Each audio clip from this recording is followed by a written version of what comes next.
Merhaba arkadaşlar. Bugün Hande Erçel'in kariyerinde projeler, popülerlik ve gündem dalgalanmalarının ötesinde kalan en önemli unsura odaklanıyoruz. Reputasiya ve kariyer stratejisi. Eğlence endüstrisinde birçok örnek vardır.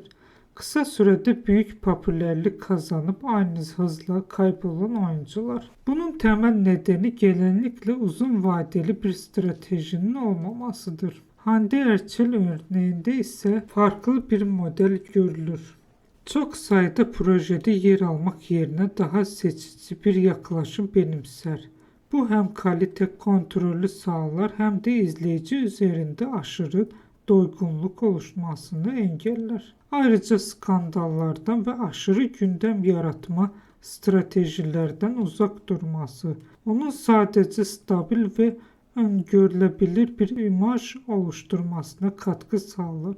Bu durum özellikle markalar ve yapımcılar açısından önemli bir güven faktörüdür. Onun reputasyası tek bir başarılı proje değil, süreklilik gösteren bir çalışma çizgisine dayanır. Bu da kısa vadeli popülerlik ile uzun vadeli kariyer arasında temel farkı oluşturur. Dikkat çekici bir nokta şudur. Eleştiri dönemlerinde bile stratejisini köklü şekilde değiştirmez. Bu sektör dinamiklerini ve kariyer yönetimini iyi anladığını gösterir. Genel olarak bakıldığında elde ettiği başarı yalnızca yetenek değil, aynı zamanda bilinçli ve planlı kariyer yönetiminin sonucudur. İzlediğiniz için teşekkürler.